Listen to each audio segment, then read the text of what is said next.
Hello students, welcome to just study channel. तो आज की इस वीडियो में डिस्कस करेंगे बिहार शिक्षक भर्ती 2.0 के बारे में।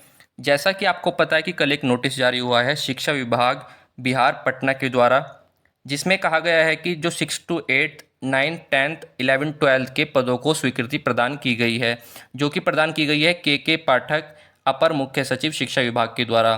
तो आज हम जानेंगे कि इन पदों के लिए आपके पास क्या क्या योग्यता होनी चाहिए, एज लिमिट, एग्ज़ाम पैटर्न क्या रहता है और सिलेबस, और जो अदर स्टेट के स्टूडेंट्स हैं वो बिहार में इन पदों के लिए अप्लाई कर पाएंगे या नहीं।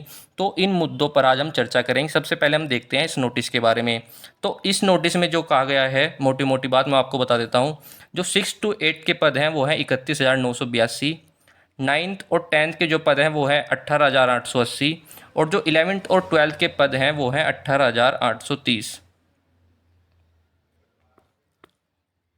तो इन पदों को यहाँ पर स्वीकृति प्रदान की गई है।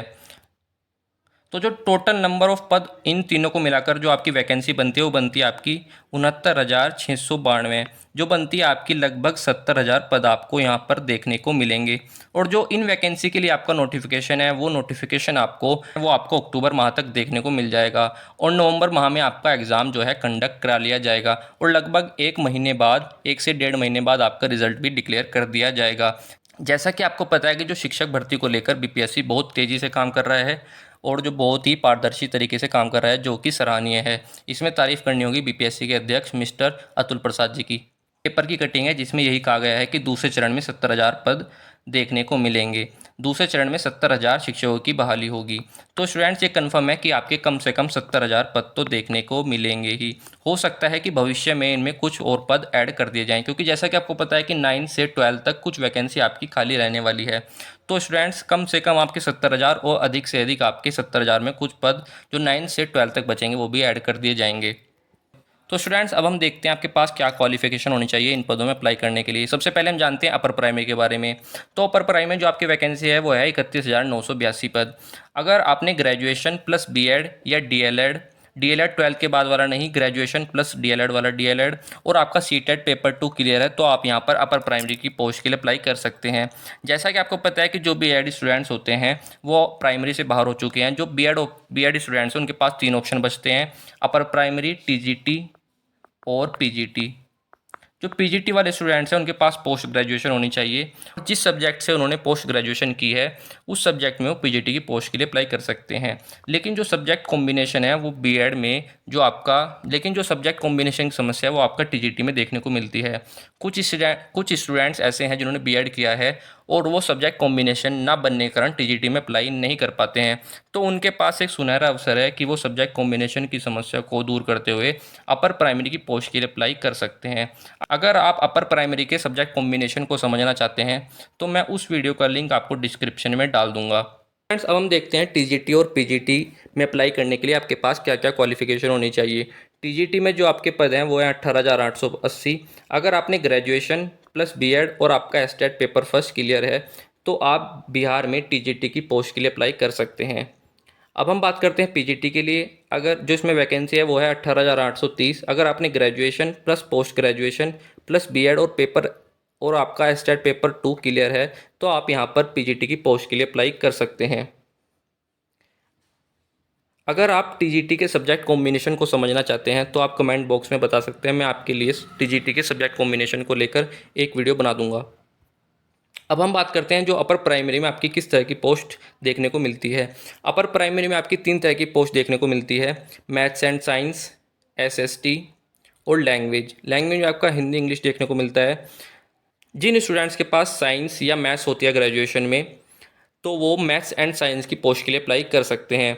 एसएसटी अगर आपके पास एसएसटी की पोस्ट के लिए वो स्टूडेंट्स अप्लाई करते हैं जिनके पास ग्रेजुएशन में हिस्ट्री, ज्योग्राफी, इकोनॉमिक्स, कंप्यूटर और आपकी फ़िलोसफी, साइकोलॉजी, ये 9 सब्जेक्ट होते हैं। अगर आपके पास ग्रेजुएशन में इन 9 सब्जेक्ट में से 2 सब्जेक्ट होते हैं तो आप एसएसटी की पोस्ट के लिए अप्लाई कर सकते हैं।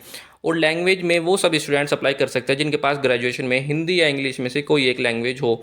अगर आप अपर प्राइमरी की जो सब्जेक्ट कॉम्बिनेशन है उसको समझना चाहते हैं तो कल मैंने एक वीडियो अपलोड की थी, मैं उस वीडियो का लिंक जो है वो आपको डिस्क्रिप्शन में डाल दूंगा। आप वहाँ से जाकर देख सकते हैं कि सब्जेक्ट कॉम्बिनेशन अपर प्राइमरी में किस तरह से रहता है।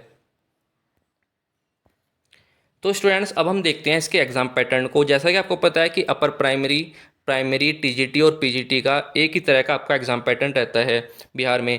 पहला एग्ज़ाम आपका लैंग्वेज का होता है, दूसरा आपका मेन एग्ज़ाम होता है। जो लैंग्वेज का एग्ज़ाम है वो आपका 100 मार्क्स का होता है, जिसमें आपकी 2 लैंग्वेज पूछी जाती है, जिसमें आपकी इंग्लिश कंपलसरी है, वो आपकी 25 मार्क्स की पूछी जाती है। और जो सेकेंड लैंग्वेज है जो कि आपकी सेकंड लैंग्वेज है, उसमें आपका हिंदी, बांग्ला और उर्दू पूछी जाती है। इनमें से आप कोई भी एक लैंग्वेज चूज़ कर सकते हैं, जो कि आपकी 75 मार्क्स की पूछी जाती है। और इस पेपर में आपकी निगेटिव मार्किंग नहीं होती है, और ये पेपर आपका केवल क्वालिफाइंग होता है। इसमें आपको 30+ मार्क्स ही स्कोर करना होता है। और जो कट ऑफ है वो आपकी इन मार्क्स के आधार पर नहीं बनती है। कट ऑफ आपकी जो मेन एग्जाम होता है 120 मार्क्स का, उसके आधार पर आपकी कट ऑफ बनाई जाती है। अब हम देखते हैं मेन एग्जाम आपका किस तरह से होता है। जो मेन एग्जाम है आपका वो 120 मार्क्स का होता है, जिसमें 40 मार्क्स में आपका जो जनरल पेपर है वो पूछे जाते हैं, और जो 80 मार्क्स है उसमें आपका सब्जेक्ट पूछा जाता है। जनरल पेपर में 40 मार्क्स में आपका maths, reasoning, EVS, GK GS और करंट अफेयर पूछा जाता है। ये पूछा जाता है आपका 40 मार्क्स में, और 80 मार्क्स में आपका सब्जेक्ट पूछा जाता है। जैसे आप टीजीटी फिजिक्स के लिए अप्लाई कर रहे हैं तो 80 मार्क्स में आपसे यहाँ से फिजिक्स पूछा जाएगा। अगर आप अपर प्राइमरी में मैथ्स एंड साइंस के लिए अप्लाई कर रहे हैं तो 80 मार्क्स में आपसे मैथ्स एंड साइंस पूछा जाएगा। तो इस तरह से आपका एग्ज़ाम पैटर्न होता है। आई होप आप एग्ज़ाम पैटर्न को समझ गए होंगे। पहला पेपर आपका लैंग्वेज का होता है, और सेकंड पेपर आपका 120 मार्क्स का, जो कि मेन एग्जाम होता है। इसमें आपका सब्जेक्ट और 40 मार्क्स में आपके जनरल पेपर पूछे जाते हैं। कर अपर प्राइमरी में जो आपका सिलेबस रहता है, अगर आप एनसीईआरटी, एससीईआरटी 8th क्लास तक पढ़ लेते हैं तो आपका जो सिलेबस है वो कवर हो जाएगा। और जो टीजीटी में 9th और 10th के लिए आपको एनसीईआरटी, एससीईआरटी 10th क्लास तक की पढ़नी होगी, और पीजीटी में आपको एनसीईआरटी, एससीईआरटी 12th क्लास तक की आपको पढ़नी होगी। जो कि आपका हाल ही में अभी टीजीटी और पीजीटी का एग्ज़ाम हुआ था, वहाँ से आपको केवल 10th तक की एनसीईआरटी या एससीईआरटी से क्वेश्चन देखने को मिले थे। इसी तरह पीजीटी में भी एनसीईआरटी से या एससीईआरटी से 12th तक के ही क्वेश्चन देखने को मिले थे। अगर आप अपर प्राइमरी की पोस्ट के लिए अप्लाई कर रहे हैं तो आपको 10th क्लास तक की एनसीईआरटी, एससीईआरटी पढ़ लेनी चाहिए अगर आपके पास समय है। मिनिमम आपको 8th क्लास तक की तो एनसीईआरटी, एससीईआरटी पढ़नी है, क्योंकि जैसा कि अभी पीआरटी का जो एग्ज़ाम हुआ था वो बहुत ज़्यादा टफ था अगर प्राइमरी के लेवल की बात करें। तो अगर आप बिल्कुल सेफ जोन में जाना चाहते हैं तो अगर आपके पास समय है तो आप 10th तक की एनसीईआरटी, एससीईआरटी जरूर पढ़ें अपर प्राइमरी के लिए। टीजीटी और पीजीटी के लिए कोई टेंशन नहीं है, आप 10th तक की टीजीटी के लिए और 12th तक की पीजीटी के लिए एनसीईआरटी, एससीईआरटी पढ़ सकते हैं। तो स्टूडेंट्स अब हम बात करते हैं आपका जो एग्ज़ाम डेट है वो कब तक के आपका इसका नोटिफिकेशन, एग्ज़ाम और रिज़ल्ट देखने को मिलेगा।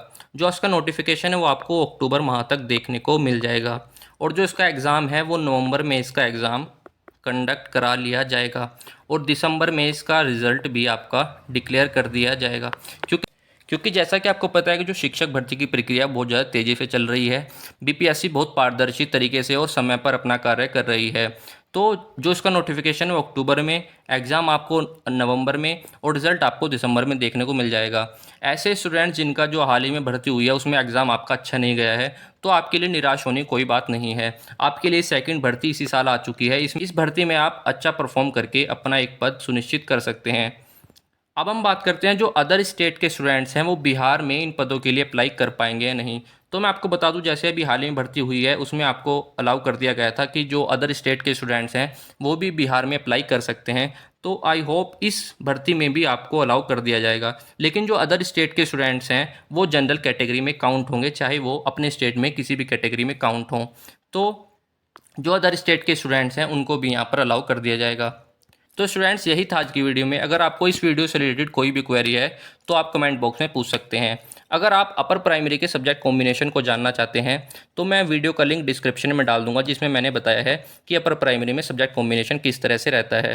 तो स्टूडेंट्स अगर आपको ये इन्फॉर्मेशन अच्छी लगी है तो इस वीडियो को लाइक करें और हमारे चैनल को सब्सक्राइब करें। Thank you.